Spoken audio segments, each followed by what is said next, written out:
Labas vakaras, penktadienio Dzūkijos televizijos žinios eteryje, kviečiame žiūrėti. Šiandien žiniose Žaliosios gatvės gyventojams siaubą kelia jau 8. tyčinis padėgimas. Čia turbūt mūsų praktikoje per ilgametį mūsų darbą, tai pirmą kartą visiems pasitaikė tokis įvykis, kad į tuo pačiu adresu, reiškia į tą pačią sodybą važiuota gesinti tiek kartų gaisrų. Renkama Alytaus miesto kava. Loretos galerijoje pristatoma dailininkės iš Tauragės Danguolės Jokubaitienės tapybos darbų paroda Ne tik angelai.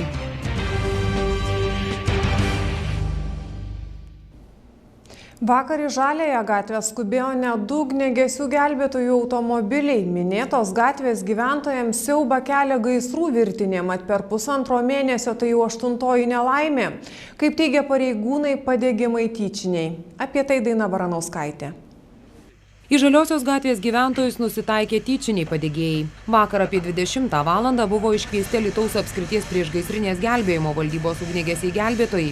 Gesinti sandėliuko su malkomis atvyko 2 ugniagesių gelbėtojų automobiliai. Kažkas dar syk padegė dar kovo mėnesio pabaigoje jau degusi medinį pastatą. Gyventojams baimę sėja faktas, jog tai jau 8. padegimas per 1,5 mėnesio. Na, iš tikrųjų, Žaliąją gatvę iš viso jau buvome išvykę 8 kartus. Pirmas iškvietimas buvo kovo mėnesio pradžioje, tai buvo vienu adresu, o po to jau dar 7 kartus buvome išvykę tom pačiu adresu, pas kaimynus, kaip mes sakome, ir ten paskutinis įvykis įvyko būtent vakare vėlgi buvo padegtas pastatas, pagalbinis ūkio pastatas, galima taip įvardinti. Vakar Žaliosios gatvės gyventojos medinis šiferiu dengtas sandėliukas apdegė stipriai. Sudegė namų apyvokos daiktai, apdegė karkasinės sienų konstrukcijos, malkos, nuardyta dalis stogo dangos. Na, iš tikrųjų, žalą dar savininkai pastato skaičiuoja, tačiau šį kartą turbūt jau buvo padaryti patys didžiausi nuostoliai, kadangi pastatas stipriai apdegė. Gaisro priežastys tai yra tyčinė žmogaus veika. Tiesiog, jeigu taip šnekant, tai tyčinis padegimas. Iš 8 Žaliojoje gatvėje įvykusių padegimų net keletą kartų liepsnojo automobiliai. Patys gyventojai viešai kalbėti atsisako. Kas nusitaikė turėdamas piktų kėslų, teigia net neįtariantys. Tikisi, kad nusikaltėliai ar jų grupę padės išaiškinti policijos pareigūnai bei sumontuotos vaizdo kameros. Pasak ugniagesių gelbėtojų, tokio atvejo darbo praktikoje dar nėra buvę. Net čia turbūt mūsų praktikoje per ilgametį mūsų darbą, tai pirmą kartą visiems pasitaikė tokis įvykis, kad į tuom pačiu adresu, reiškia į tą pačią sodybą važiuota gesinti tiek kartų gaisrų.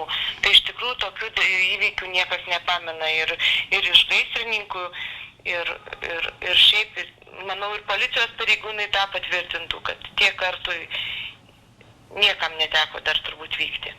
Policijos pareigūnai aiškinasi Žaliosios gatvės gaisrų aplinkybes. Vyksta ikiteisminis tyrimas dėl tyčinių padegimų virtinės. Alytaus miesto savivaldybės atstovų, žiniasklaidos ir gyventojų bendrų sutarimų greitai miestas turės Alytaus vardo kavą. Ši kava bus išskirtinė tuo, jog turės Dzūkijos sostinę reprezentuojantį skonį. Plačiau apie tai Viktorija Daugelienė. Alytaus miesto savivaldybės atstovai kartu su žiniasklaida rinko miesto kavą, kuriai bus suteiktas Alytaus pavadinimas. Šiandien įvyko kavos degustacijos pirmasis etapas. Šiandieną vyksta Alytaus miesto kavos rinkimai. Tai miesto žmonės ir svečiai turės savo kavą, savo miesto pavadinimo kavą, kad kaip ir reprezentuos miestą, tai šiuo metu ir miesto tarybos atstovai ir atsakingi žmonės iš kitų institucijų, jie išrinks keletą kavų, kurias vėliau taip pat galės rinkti miesto žmonės ir tokiu būdu bus išrinkta miesto kava.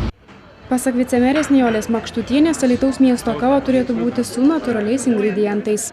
Čia susirinkę mes aptarėm, kokia turėtų būti gal ta kava ir tikrai tokia bendra nuomonė priimta, kad turėtų tie ingredientai būti kavoje natūralūs. Tai galvojame, kad tai galėtų būti medus, citrinos žievelės priedai.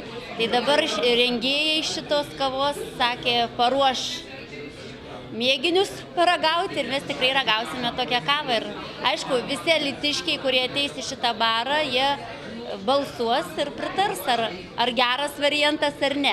Jie nutars, jie pasakys, kaip jie įsivaizduoja. Dvi kavos, jos bus pas mus siūlomos klientams, bus pliusų minusų lenta padaryta, kur jie degustuodami galės išreikšti savo nuomonę ir ką jie pripažįsta. Ir bus apie 2-3 savaitės duotas terminas, per tą laiką bus renkama ir degustuojama. Ir tokiu būdu, čia bus antras etapas, kada jau miesto svečiai ir visi kiti, kas norės, galės testuoti ir rinkti. Idėja išrinkti miesto kavą kilo Alytuje įsikūrusios kavinės įkūrėjams.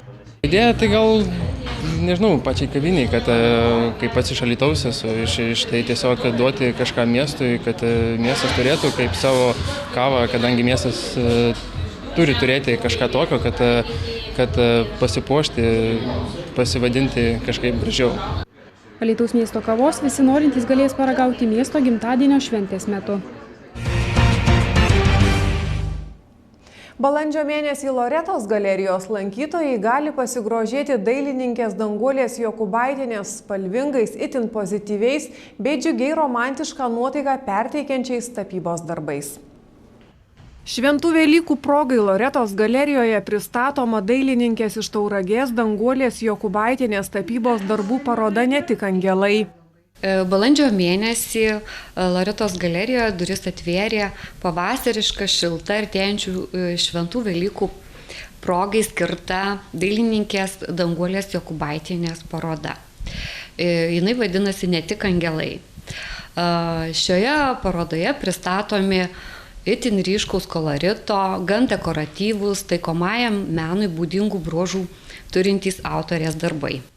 Parodoje eksponuojama apie 30 Danguolės Jokubaitienės kūrinių. Spalvingi dailininkės paveikslai spinduliuoja švelnumu, ramybę ir primena pasaką. Dėl naudojamų įvairių ir savitų tapybos technikų sukurtų fantazijos pasaulio, menininkės tapyba yra priskirta siurrealistiniai meno krypčiai. Drobėse tapytoja siekia perteikti harmoningą dvasinę ramybę, džiugiai romantišką nuotaiką.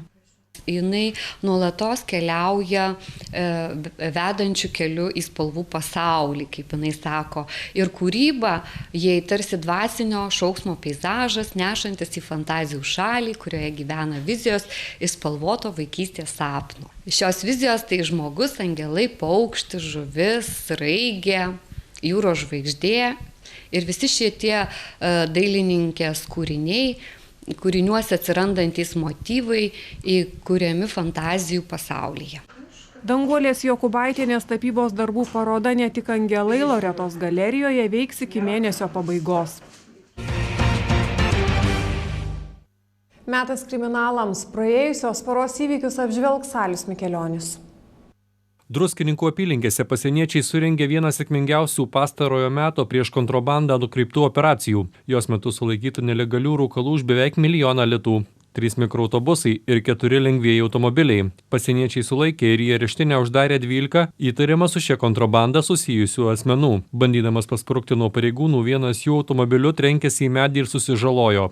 Vakar ryte Varėnos rajone ant Dubo ežero kranto pasieniečiai aptiko mikroautobusą Fiat Ducato. Jis buvo prikrautas baltarusiškų cigarečių. Įtariama, kad krovinys galėjo būti ką tik atplukdytas iš Baltarusijos. Pareigūnams į rankas pateko 245 dėžės baltarusiškų cigarečių. Toliau operacija tęsėsi kelyje ir miške prie Druskininkų savivaldybės Randamonių kaimo. Šioje operacijoje pasitelktas ir sraigtasparnis, iš kurio susektas dar vienas mikroautobusas. Pasieniečiai užblokavę kelią ištraukė iš automobilių ir ant žemės suguldė 10 Vilniaus apskrities gyventojų. Daugumos jų amžius apie 30 metų. Sulaikyti baltarusiški rūkalai, 3 mikroautobusai ir 4 lengvieji automobiliai. Jie saugomi Varėnos rinktinės padaliniuose. Skaičiuojama jo kontrabandos vertė 1 milijonas litų.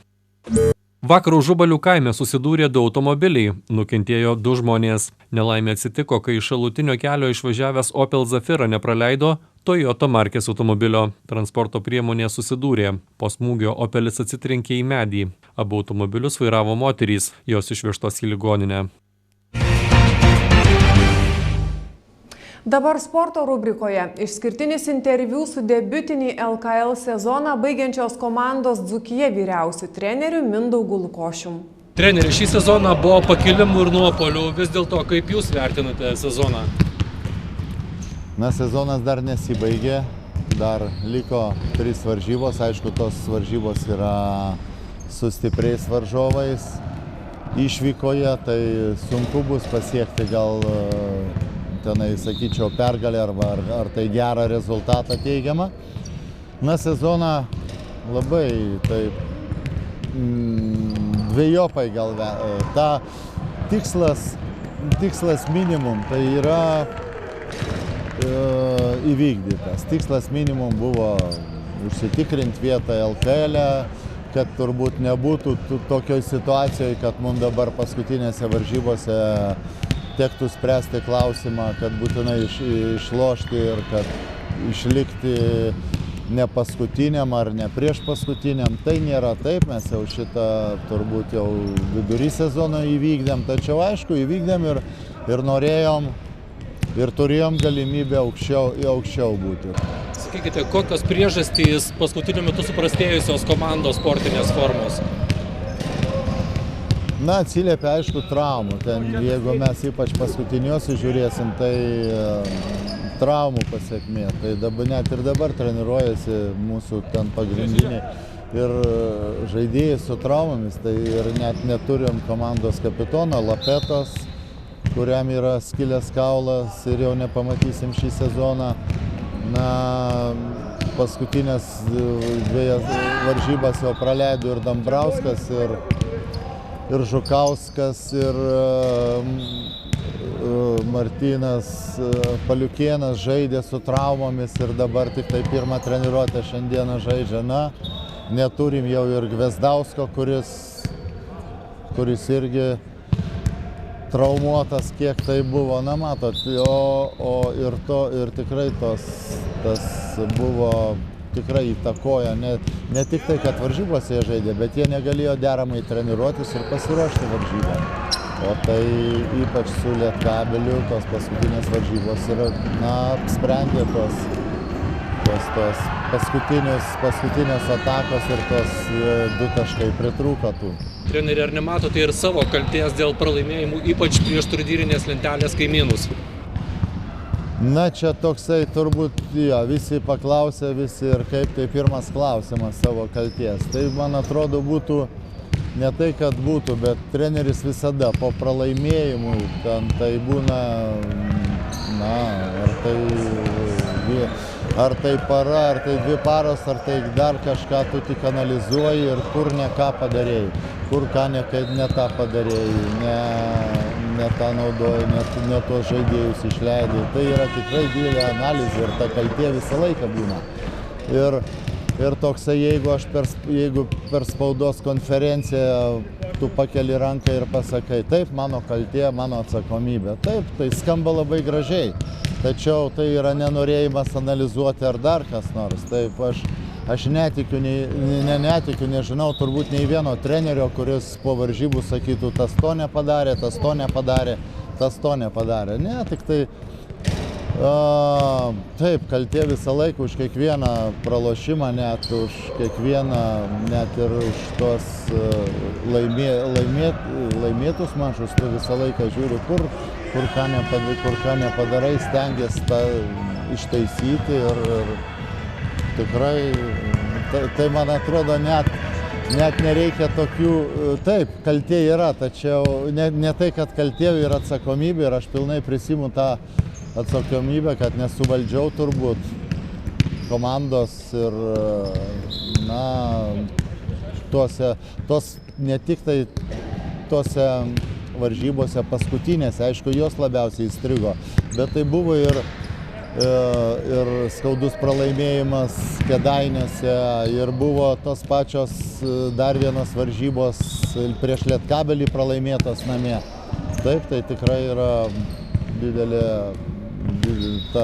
nedidelė, o mano atsakomybė, ko mes tikrai neįvykdėm, daug šansų praleidom.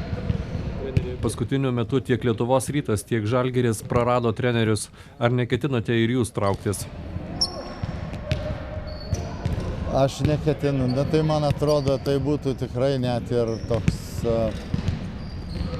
neatsakingas net žingsnis būtų pasitraukti likus dviem varžybom iki galo čempionato, ir tai aš negalvoju, kad ką nors pakeistų, tik tai gal čia būtų toksai taktinis žingsnis, kad ne nuo atsakomybės, ar parodyt,